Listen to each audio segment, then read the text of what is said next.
Hello,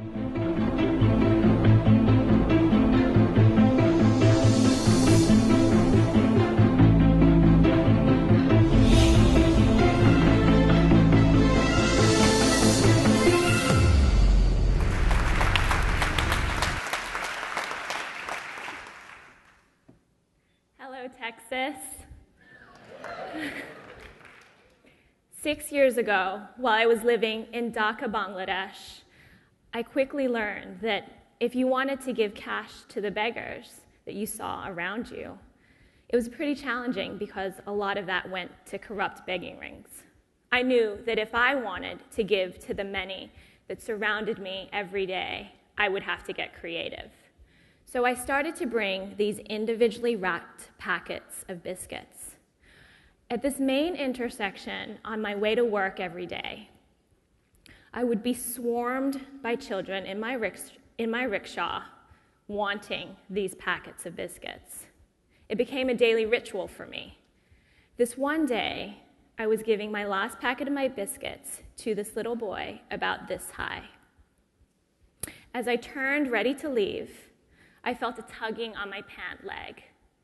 I looked down to see him handing me back the packet of biscuits.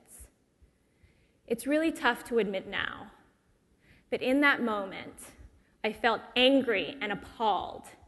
How could this little boy be handing me back the packet of biscuits, the gift that I was giving him out of the goodness of my heart?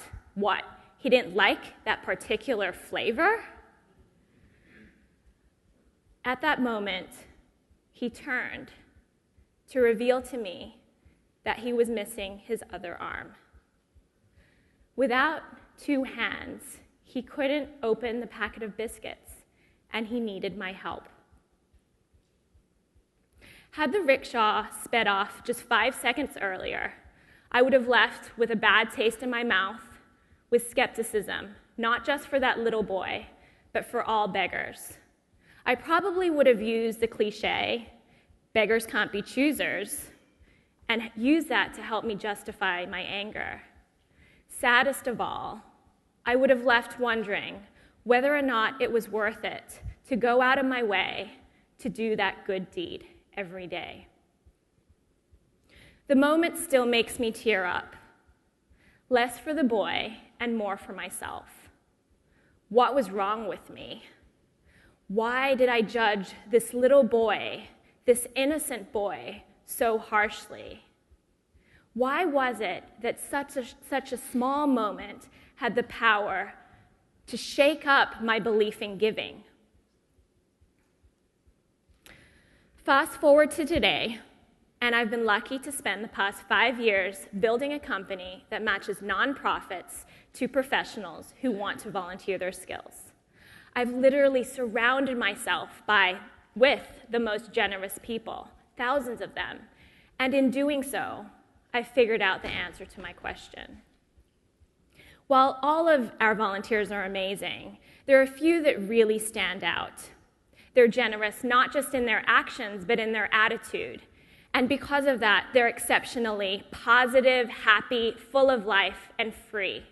So much so that I've spent my time studying them, interviewing them, and to be honest, it's because I want to be more like them. And the thing is that they come from all walks of life. Take my friend Michael Skolnick, for instance. He's a dad in Brooklyn with a kid, and he has a regular job, but every other moment of his life is spent advocating for the marginalized, the underrepresented in this country. In fact, yesterday he told me that he raised $100,000 for this nonprofit that's helping to curb gun violence. So he's exceptional, but he's also a regular guy. And then you have somebody like Steve Case, who I was lucky to interview. And Steve Case, as you may know, is the founder of AOL. He's a billionaire, and by every measure of success, he's completely dominated it. Today, him and his wife, Jean, spend their time, their wealth, and their success helping to make other people's lives better.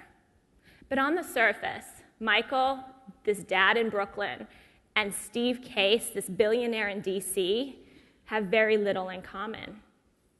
However, they share one unmistakable trait, and that is they attribute much of who they are and what they have to luck. And I'm not talking about the type of luck where you randomly bump into somebody at Starbucks and it changes the trajectory of your career. I'm not even talking about the type of luck where you find your soulmate.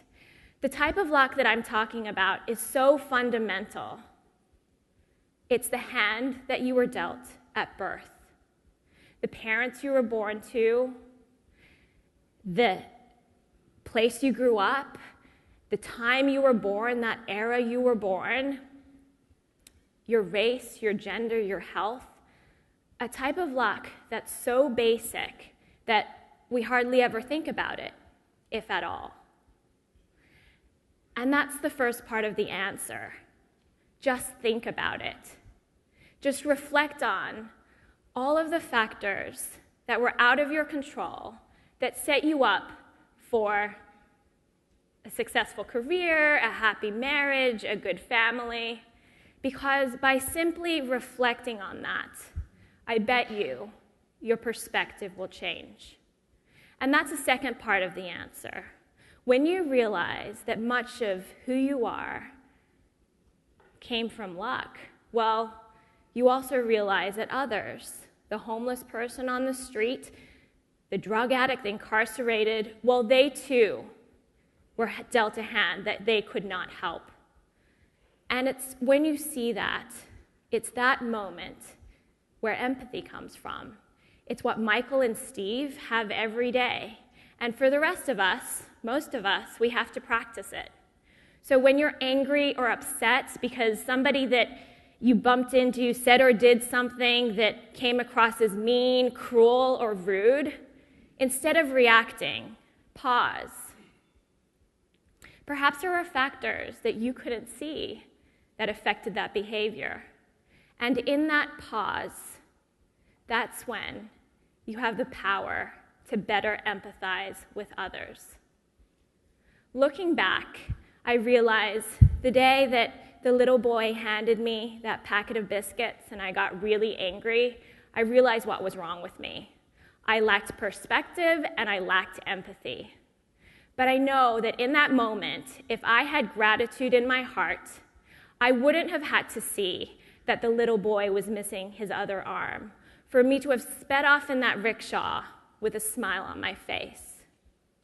So today, I challenge each of you to stop and reflect on your luck, and I hope what that does for you is give you a bit more perspective and open your heart. Thank you.